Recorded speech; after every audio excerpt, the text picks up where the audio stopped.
Halo sahabat Butuh Sawah Channel, Assalamualaikum warahmatullahi wabarakatuh. Selamat datang kembali di channel YouTube ini. Konten kali ini merupakan lanjutan pada video sebelumnya ya, yang berjudul cara budidaya asolla paling simple. Ya, saya ulangi kembali bahwa kita katakan paling simple karena budidaya asolla ini kita lakukan tanpa melakukan proses pemupukan. Ya, tanpa kita lakukan proses pemupukan dan kita tidak perlu menyiapkan bibit yang baru ya, karena memang pada dasarnya kita hanya memindahkan air media budidaya asolla pada media budidaya asolla yang kita sudah budidayakan sebelumnya ya, itu ke wadah yang baru ya. Jadi kita cuma memindahkan medianya yang berupa air yang telah subur karena telah dipupuk ya, telah subur karena dipupuk, itu kita pindahkan langsung ke media yang baru.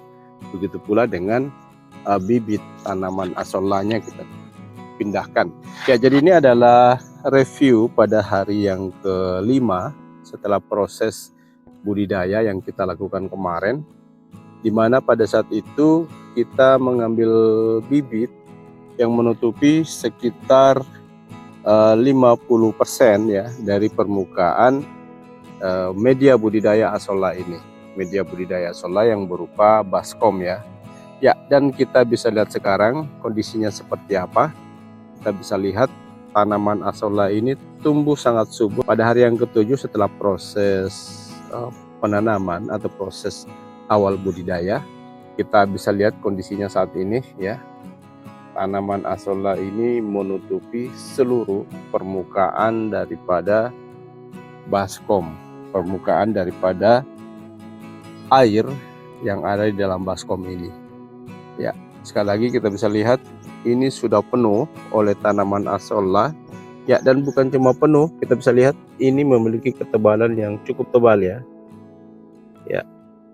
tebal dan rapat, sehingga pada dasarnya tanaman ini sebenarnya sudah bisa kita panen untuk kita berikan pada ternak yang kita miliki ya. Sekali lagi, hari ketujuh setelah proses pembudidayaan itu kita sudah bisa panen.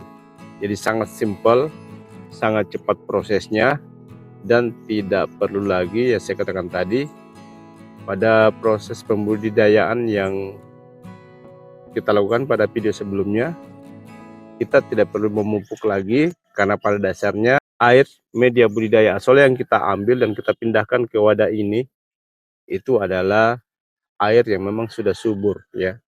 Air yang memang sudah subur, tinggal kita pindahkan saja ke media budidaya asolla yang baru. Ya, itulah saya katakan sangat simpel, sangat praktis, sehingga pada hari yang ke-7 ini itu sudah bisa dipanen sebenarnya ya. Ini sudah bisa kita panen untuk kita berikan pada ternak yang kita miliki, ternak unggas maupun ikan air tawar yang kita pelihara. Ya, jadi sahabat YouTube, jadi kurang lebih seperti ini kondisinya. Ya, dan ini bisa kita aplikasikan tentunya apabila kita sudah memiliki media budidaya yang kita kembangkan sebelumnya. Ya, yang tentunya ukurannya jauh lebih besar dibanding media budidaya yang baru yang akan kita kembangkan.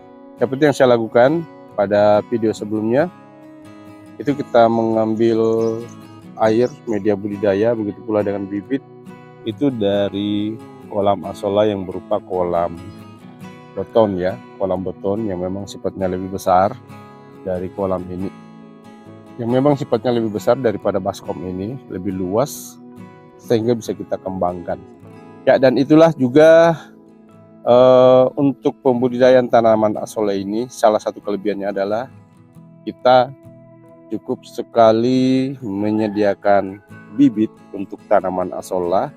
Sekali kita menyediakan bibit dan kita bisa panen berkali-kali dan terus menerus, karena asolla yang sudah kita kembangkan itu kita bisa pindahkan sebagai bibit pada media budidaya tanaman asolla yang lain. Ya, sahabat YouTube sekalian, jadi mungkin ini saja konten kita kali ini. Sekedar mereview kondisi tanaman asolla yang kita budidayakan sebelumnya pada hari yang ke-7. Semoga bermanfaat dan dapat menginspirasi. Kami akhiri, wabillahi taufiq wal hidayah.